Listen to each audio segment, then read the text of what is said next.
support, there we go, how we support the whole city library system. So I understand that I have like maybe 20 minutes or so to do a presentation and then have room for any remarks or questions, clarifications. Is that correct? Yes. Yes. Perfect. Okay. So a little bit of background about the library system itself. Actually, let me start off by just asking how many of you know which your local library branch is?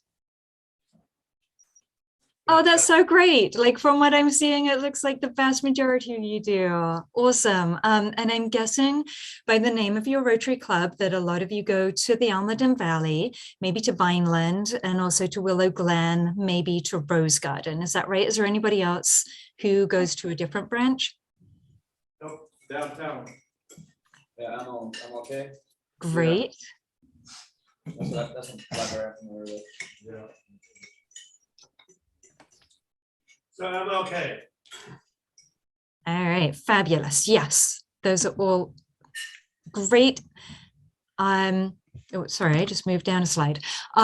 Those are fantastic branches, and you really get to see the difference there between a neighborhood branch library and a more central library, which MLK is obviously as a joint use library with the university there. So this is a nice little snapshot of all of those other branches that make up the 25 locations for the San Jose Public Library Foundation, for the public library. Shouldn't get ahead of myself. The library as a system has nearly 3/4 of the residents of San Jose as active cardholders, which I think is something that many people are surprised about, as they may have more traditional views of what a library is or have nostalgic feelings and don't quite understand that it still is very much an active and well-used institution. As you can see here, there is a lot of circulation. These items, have gone down during the last couple of years of COVID.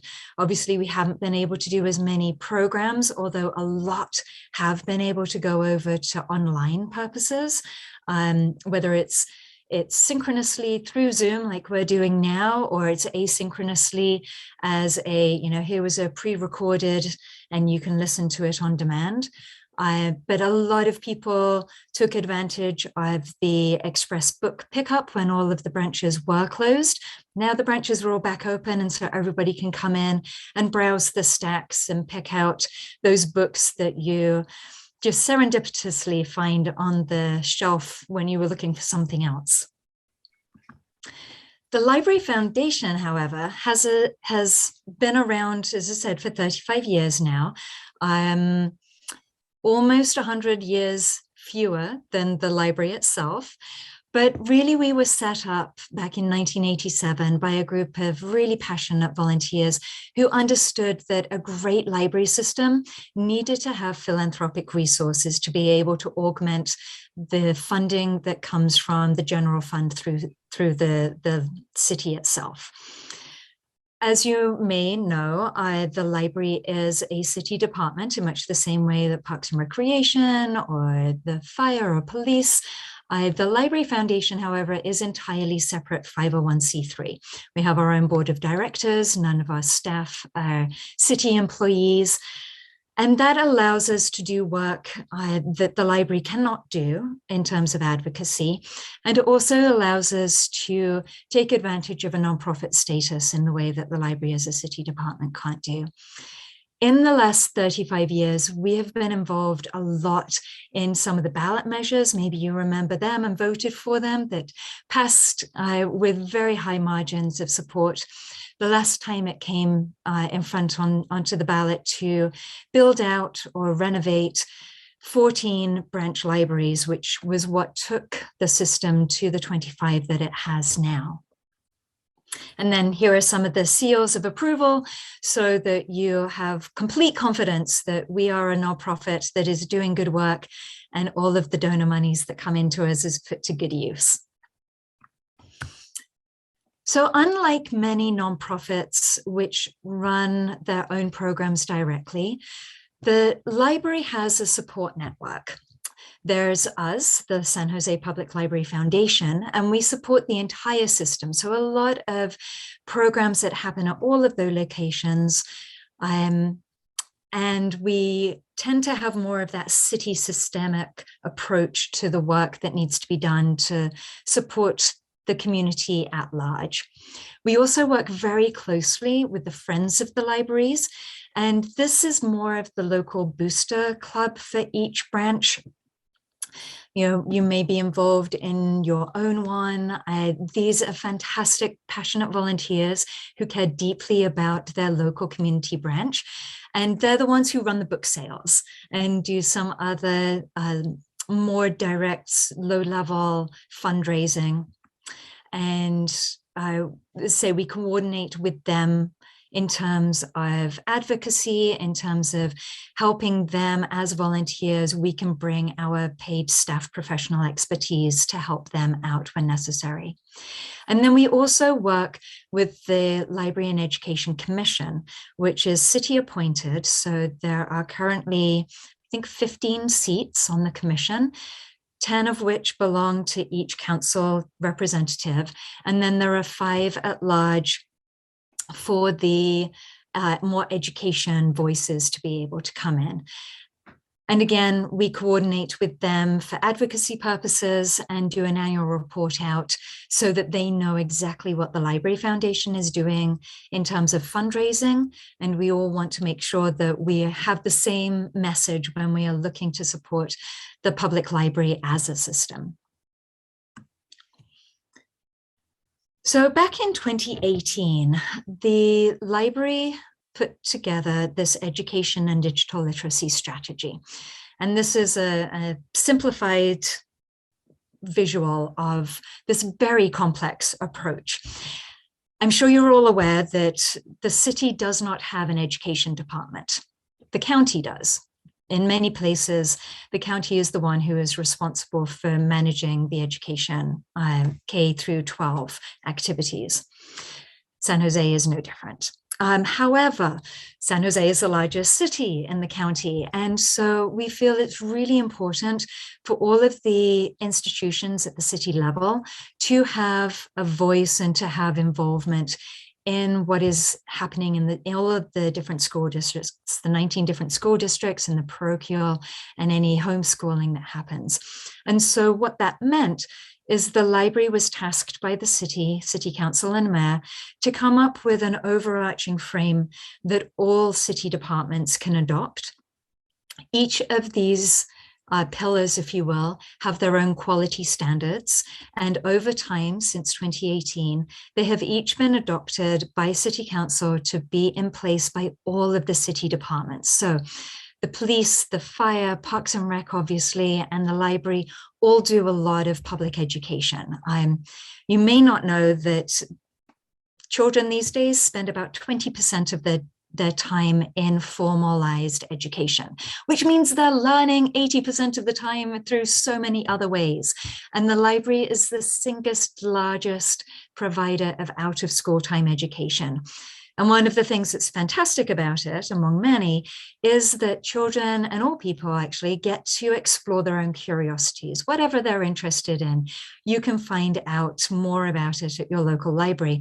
And there's no stress attached to it because there's no grades associated with it. Nobody's going to be judging you on how well you understood something.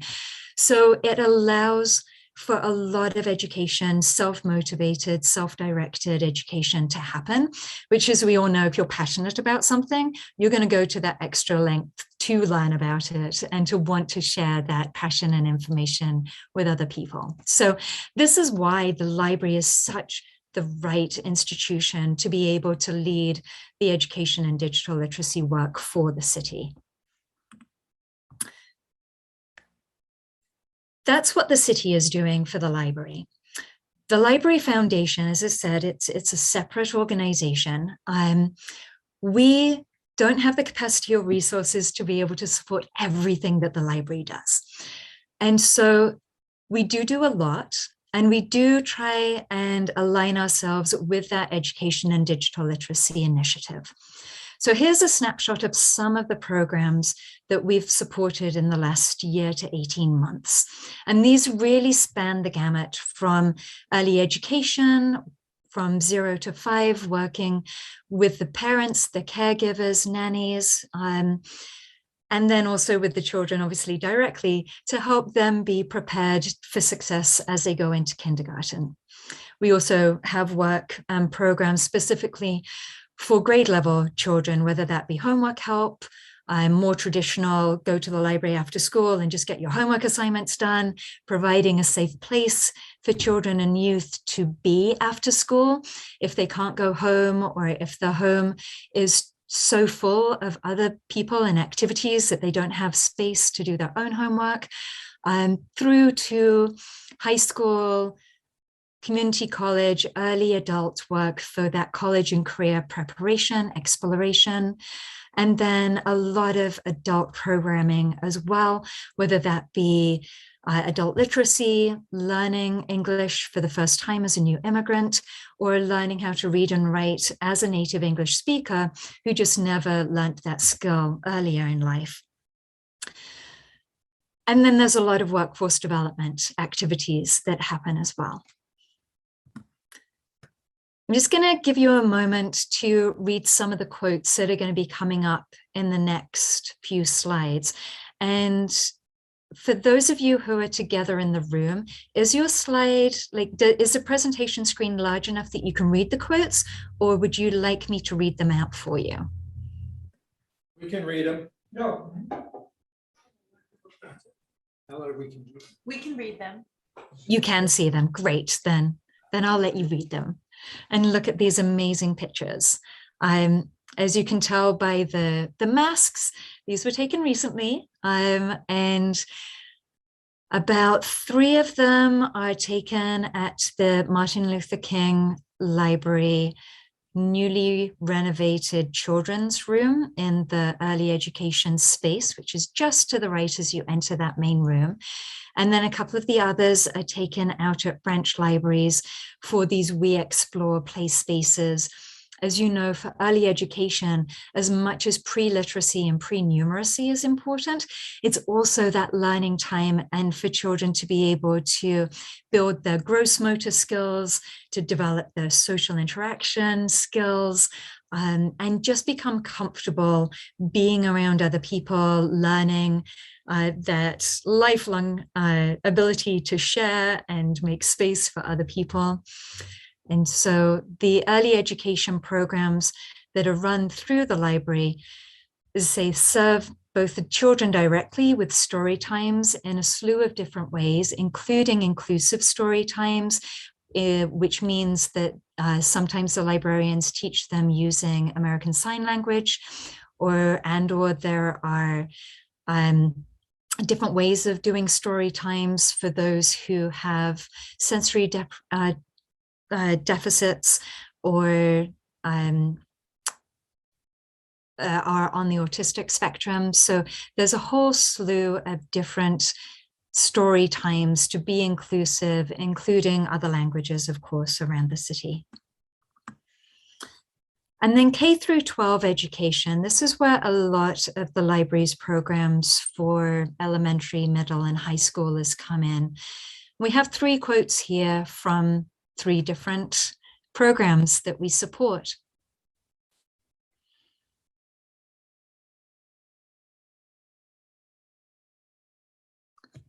The key behind all of these programs is that it is around children taking agency over their own learning and being involved in what it is that they're spending their time doing. And I love that we're able to use the library as a backbone, as an anchor institution in all of these different communities, and be able to offer things that augment what they get during the school day, whether that be computer science through the Coding 5K challenge, for those who go to schools that don't have the resources to be able to offer coding programs, computer science, robotics. There's definitely a lot of those camps that you can pay for to go to in San Jose and Silicon Valley. but there's not very much outside the library that's available for children whose families can't afford to pay for them. And again, with the San Jose Learns program, which is the first quotation, that is a collaboration with the city whereby we really focus in on reducing that opportunity gap so that all of our students reach the end of 3rd grade being at grade level proficiency in English language arts and math, because we know that that is the time frame by which a child is no longer learning how to read, and they make that transition into needing to read to learn and to continue their education. And so if a child starts 4th grade still struggling academically with reading and basic mathematical skills, they are going to be so much less likely to graduate high school and go on to college and get the kind of careers that allow them to be able to afford rent and houses to stay in this region. So that program very much focuses on that, getting everybody to be at grade level proficiency by the end of 3rd grade. And San Jose Aspires has been getting a lot more media attention. You may already know about that one. This is working with high school students who are 1st generation going to college, and be able to help them, because they don't have family members to turn to guide them through this. And the counseling at schools is like, it works out to be about 12 minutes over the course of that 4 years that they get any guidance regarding life post-secondary education. And so the libraries program uses technology, it's an online platform, and helps set up guideposts along the way for these students so they know at 9th grade, 10th, 11th, and 12th, what should they be doing, both academically and extracurricular, to be able to go on to post-secondary education, whether that is community college, 4-year university, or trade school. And in the process of doing these activities, they're earning micro scholarships. So they have the ability to graduate high school, not only being on track to continue their education and their success, but also with up to $5,000 in their pocket that they can use for any higher education needs. And then also, the library does a lot of education and activities and programs for adults. In fact, out of that 675,000 cardholders who you saw earlier, about 2/3 of them are adults. So by far and large, they are the single largest age group who uses the library. And again, the programs that we offer and that the Library Foundation supports run the gamut from helping adults to go back to school and earn their high school diploma, not a GED, a full high school diploma, or to become fully literate in English and be able to be informed and participate in our society, help them become citizens if that is something that they're eligible for and they want to do, be able to completely explore their own interests, whether in workforce development, getting a new job, a better job, starting their own business. And then all of the traditional library programs as well, making sure that the collections, the materials that are available to be checked out are robust and are reflective of the community that is being served, and a variety of other things.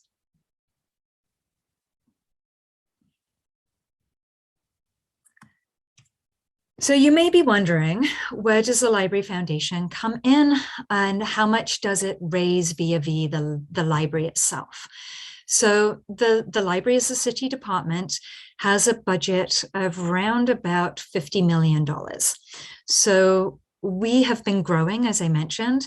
This is the snapshot in our soon to be released annual report for the last fiscal year 2021.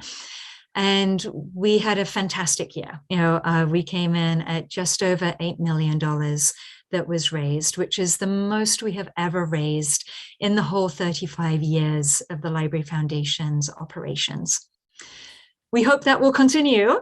We hope that 2022, with it being our 35th anniversary, will see that level of involvement by the community again. But I say these numbers so that you understand, as much as the Library Foundation does raise philanthropic resources to augment what the city provides through your tax dollars for the library, it is only a small slice of what the library has on hand to be able to operate the programs, keep the buildings open, have the trained and responsive staff in all of the different languages that this community needs. I'm very proud of the fact that so much of our money that we raise through donors such as yourselves goes directly to programs. And you got an overview of some of the programs. I didn't want to go through all of them. So if you have questions about any particular activities, absolutely let me know when we get to that point. But all this to say, this financial snapshot, in addition to the seals of approval that you saw earlier, help to indicate and hopefully demonstrate to you that the Library Foundation is a very fiscally secure and fiscally responsible nonprofit that is a great steward of donor resources. And so now we come to the ask that we have for you. Obviously I was here today to spread the word about the great work that the library does and the role of the Library Foundation in supporting the library. I would love for all of you to become donors, but really my ask for you today is for you to help us spread the word. We've been around, as I said, for 35 years, and yet when I talk to people, I'm always dismayed by how few people really know that we exist and what we do and how to get involved. And so my ask of you today is to help us change that. And if you can even speak to just 3 other people and let them know that we exist and to go to our website to find out more, that would be so very helpful. There are a couple of ways you can. This is a snapshot of our homepage on our website, which is www.sjplf.org. And you can sign up with this great big arrow pointing here. If you click on this link, it will take you to a form so that you get added to our monthly electronic newsletter that includes information about what we're doing, our successes, what's coming up. With it being the 35th anniversary, we're going to have a lot more activities that are going to be happening this year. So please stay in touch with us through that way. And then, if you can help us spread the word, if you have a birthday coming up for somebody in your family or network and you have no idea what to get them, please consider a gift in their honor. And we would be happy to let them know that you thought of them and made a donation in their name. And then here are all of our social platforms. If any of you are active social media users, please do connect with us there. And again, help us spread the word about what we are doing. And with that, I am done talking at you and would love to talk with you and would love to hear about your stories going to the library, about what you use your local library for, any questions you have about what the Library Foundation does that you may be interested in.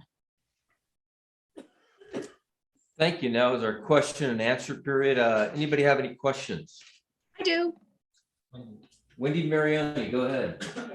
By the way, lovely presentation. I did not know, I should say in the positive, I know about 1/5 of what you guys did. So I'm in that group of people that didn't know that you did that. So it was lovely. I do want to share with you that when I was a young mother, my youngest is now 12, we would go to the library and we would rent the sign language videos and my kids just loved them.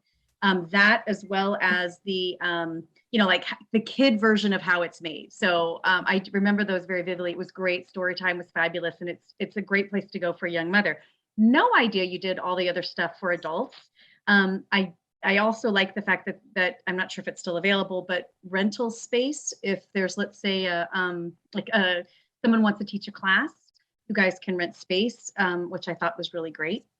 And I just kind of wanted to compliment you on that because I think that was great.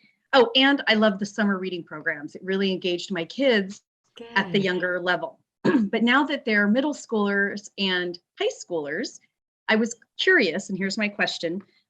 Curious how the library or your foundation is helping to support the library when most of my kids go to Google to do all their research. Like, I don't even think they don't even understand what a card catalog is or how to find something. And it's like, oh, I just go to Google and whatever's on the internet is the truth. And I'm just curious how, right, it's totally bad.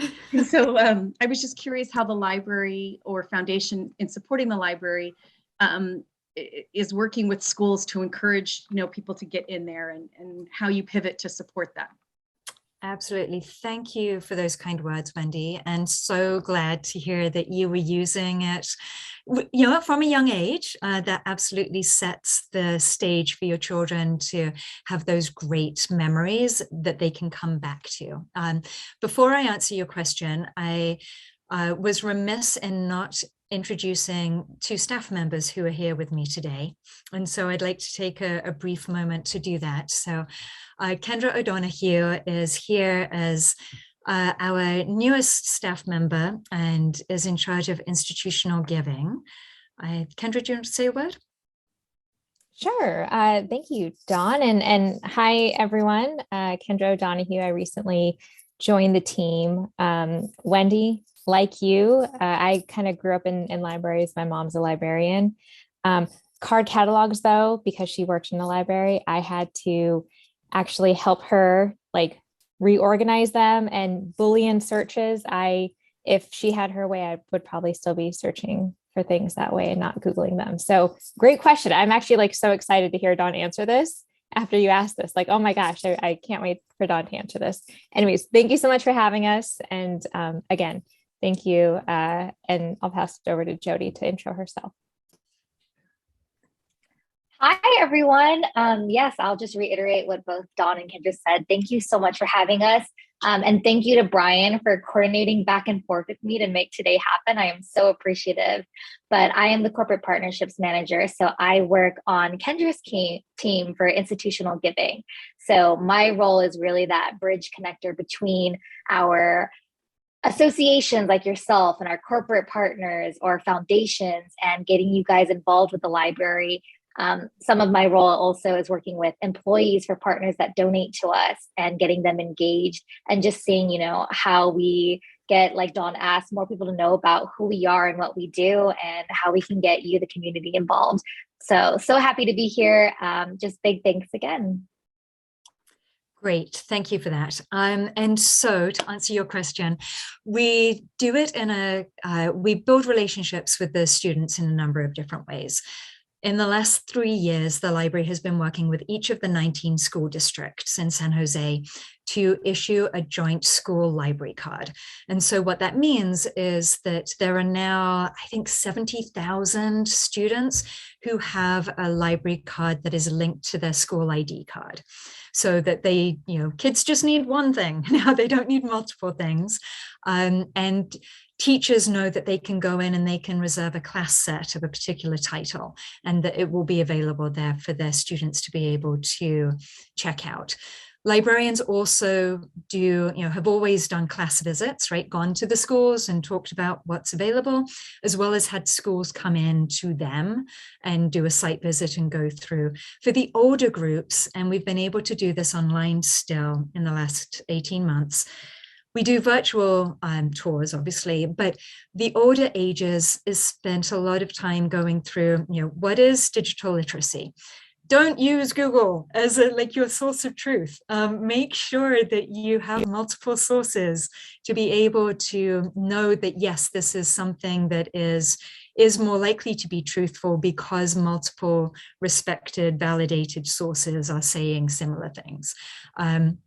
Being able to do that overview of all of the databases that are available for children to use for their for their homework assignments. So, when I grew up, we had a stack of encyclopedias that were on the bookshelf that were my go-to for homework assignments about Venezuela or, what was happening in such and such.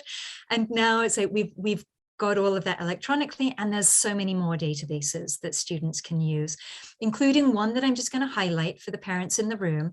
There's one resource that's totally free through the library with your library card that's called Live Homework Help. And that is through tutor.com, where they are paid professional tutors. They're available for free. They connect in a confidential space online, and your student would say, this is the problem that I'm struggling with, algebra, biology, French, whatever it is that they're struggling with. And that tutor will work with them individually so that they don't just get the answer, but they are truly tutored in how to get that answer. It's available for all ages, although frankly, kindergarten don't use it terribly much, but elementary through about second year college. So use that. So that's how the schools are working. The summer reading program, the summer learning program, as it has now transitioned to, again, is available for all ages, and there are different prize brackets. So the older groups get, a group together for their own prize activities. So a little bit more is expected from them in terms of book reviews that is shared out, and some of the other activities that they can do, including learning how to do a short on-camera synopsis of a book. So, yes. Very nice. Thank you. Thank you. I think we had one more question from Frank. Oh, Frank. Go ahead, Brian. Do you want me to go? Okay. Yeah, go. So I have two questions. One question is, you have a Reading the Kids program, and I'm asking this for my wife, who's a retired teacher. She likes to do stuff away from me. Who do you talk to in order to get this started? And then my other question is, what England port are you from? I'll take the first I'll answer the second question first. So my extended family is from Cleethorpes, Immingham, which is on the northeast side of the country. The biggest city is Hull, and the next city up from that is probably Lincoln. So it's in the county of Lincolnshire, just to the southeast of York. You know that? Like, trying to do further and further out in my geographies. And then the other question?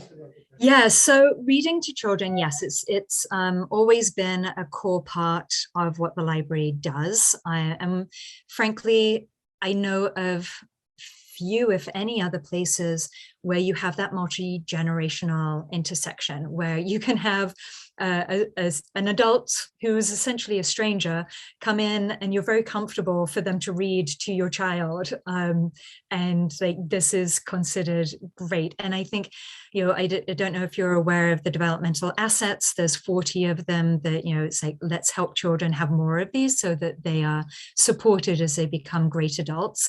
But building relationships with adults who are not their family members is one of those assets. And so the public library is a fantastic space, as I said, for multiple generations to come together and start building, true community there. So yes, that program still exists. I don't know the details of what it looks like online at this point in time. There was a brief moment there where we were able to go back to in-person programming at the branches. And now that, Omicron, took that away from us, hopefully that will change again in the next month or two, and we'll be able to get back to it. But in the meantime, Jody, if you can go to the library's early education website and just drop into the chat the link to the early education website, that's where you'll find information more about that particular program and how to sign up as a volunteer and get the training and go through the background checks. Thank you. Mr. Frank Jewett. Yes, sir. Great presentation. I'm sorry that we didn't know as much. It's always good to come to meetings to hear some of the great things that are going on. A couple questions. One, what's your read on digitalization? We hear a lot of discussion about that more and more of the libraries, you're digitalizing the books, because it's good to go into a library and see all those books, but for us, it's like antiques. You know, the kids, the other generations need to go in the library, really, which they don't to the largest extent. And the issue I have is the hours. I mean, they cut the hours back. So just when you get in the library, it's time to go. They say it's time to go, and boy, they march you right out. You know, I like to go to the MLK because they do have a lot of good stuff for business. That's a great, that partnership, and you might want to speak to. I heard it was one of the best partnerships between San Jose State and the city. That was a model that's been taken nationally. And then, do you have a kickoff event so that you can basically put on showcase some of these things where we can bring the community to? Maybe you do it at Martin Luther King Library and have a kickoff for the anniversary, and that might be a way to get the word out about a lot of these things. I think that's how a lot of us react. We go to an event and we hear all this, and a lot more people hear about it. Maybe something to consider, especially from the corporate partner perspective, engaging them. They like to go to events. Obviously, if they can, if the conditions are possible. But that was some of the thoughts that I had. But thank you very much. You're welcome. Thank you for those kind words. Yes, so let's see. I wrote notes down of the different things that you want me to cover. If I forget one, definitely do remind me. I'm also mindful of the time so that I don't, keep you later than you were intending. Wait, Ken's got one more question. But Oh my God. Okay, great. So if everybody sleeps in the library, nobody sleep yet, so you're doing good. okay, great. So you asked about digitization. That's been a question that has been put to libraries, gosh, since the 1980s, when public computers really started becoming popular or going out into the households. So a lot of the libraries are really media agnostic, shall we say. They just care about information and providing you, the end user, with whatever information it is that you're seeking. The format that information comes in is kind of irrelevant, whether it's scrolls or microfiche or newspapers or bits and bytes now. It's all about getting that information out there.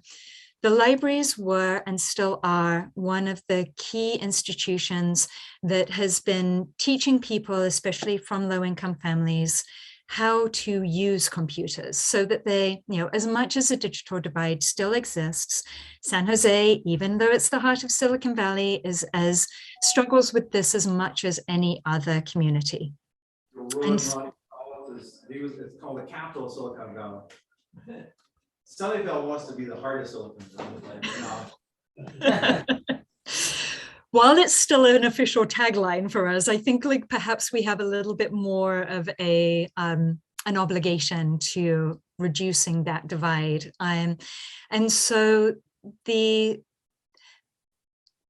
pandemic highlighted this and helped us move a little bit quicker, but we already had a plan in place as part of that education and digital literacy strategy to be able to, if not eradicate, hugely minimize that divide in our community. And that happens by having more devices that people can check out, just like you check out a book. But you can now go in and with your library card, you can check out an iPad or a tablet or a laptop along with a hotspot, and you can borrow that for up to 120 days for you to be able to have access at home. Along with that, because technology is great, but if you don't know how to use it, it's next to useless. And so we also offer workshops in the dominant languages for San Jose, and offer them in person. We offer them synchronously, like we are doing now. We offer them asynchronously through a portal called Articulate, which helps you go through these self-tutorials. So digitization in many ways was a boon for libraries because it really spotlit their role in helping bring information and increase access to everybody. And how do we do that? Also, as many books as are available now in digital format, there's so many more that have never been digitized and never will be digitized because the publishing industry is commercial, right? It's like they're looking for books that they can make profit on. And so there's a lot of books which never make it into digital formats. There's a lot of self-published books which will never be picked up by a publishing house. And so the libraries are there to also give access to them. The anniversary open house, that's a fantastic idea. We are going to be doing something similar, but not until October for a big gala where we'll be putting out, hopefully by October we can be in person. It will be at MLK and we'll be able to have different activities and stations that people can go through and learn more about the variety of work that the Library Foundation offers. In the meantime, in April 6th is actually official Library Giving Day. And so as part of our 35th anniversary, we're going to have a 35-hour campaign leading up to April 6th. And so we'll be doing more activities, awareness raising around that to try and do exactly what you said, increase awareness of what we have, of what the library offers and what the Library Foundation fundraises to support and expand. So stay tuned more for that. Love the idea of doing an open house, and I long for the day when all of our branches can be open and we can invite people to come in and do those site visits in person. Stay tuned. And then around the partnership that we have with San Jose State University, you're right, when it first started, like 16, 17 years ago now, it was unique. First in the nation of this size to have a joint public and academic library. We're now merely rare, right? There's a few other places across the nation that also have a joint system, but we're still the largest that have this interaction. I won't lie, it comes with its challenges. You can imagine navigating the state institutions with the city institutions can be challenging at times, but it's such a fantastic and beneficial resource for the general public to be able to come in and have access to academic materials, as well as the students who obviously are part of the public, but are a subgroup of the public, to be able to interact with one another. And just being in proximity together, I think helps build that community and help builds understanding, as well as it allows that space, the Dr. Martin Luther King Jr. Library, to have resources that are jointly funded, which means that they're more there, there's more available for people. But specifically on the third floor, the SJPL Works program dedicated to workforce development, everything from your first job, helping you write a resume, do a job search, through to being an entrepreneur, doing market research, putting together your business plan, is a fantastic resource and space. And I hope that you get to explore that too. That is a good floor. A lot of very good books on business and stuff. I like that floor. Great. Thank you, Frank. I think we have one. Yeah. We only have a couple minutes left. Frank Jewett thinks he's a politician. Couple minutes left, Ken. I just had a quick question. We supported Books Aloud a lot, and then they're no longer. Is there a replacement for them, or how does that work? Yeah, so Books Aloud, my understanding is that they were a separate nonprofit that had space in the MLK building. They, as you're right, they closed their doors. I do not know of what other entity has taken on, essentially transcribing or taking written books into audio format for people. You guys didn't pick up that and run with it, kind of. I beg your pardon? Pick that up and run with it. So was that? It's not necessary, maybe. I'm afraid I don't know. They were a separate organization to us, and I do not know the ins and outs of why they closed. Thank you so much. Thank you, John. Thank you, John. Thank you, Don, for your presentation. Right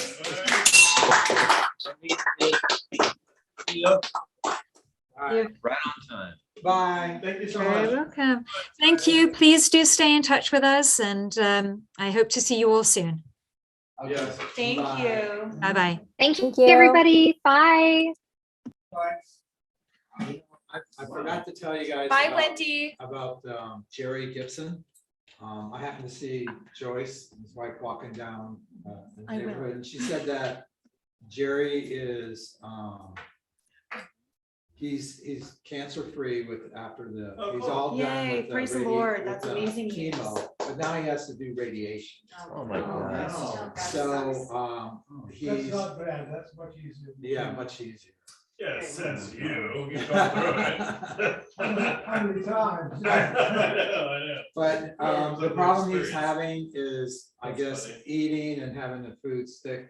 And so he can't, stand up, or he's always falling down and things like that. So they're trying to make it so that he's hydrated and able to, keep foods in, or the nutrients or whatever, so that he can walk. He said that if everything goes well, they might be at the Super Bowl party.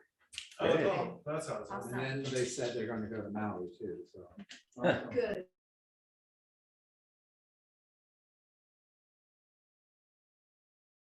Hey, Jess. Hello. Oh, Sure. okay. Let me give you my phone number. No problem. Okay, thanks. We've concluded, folks.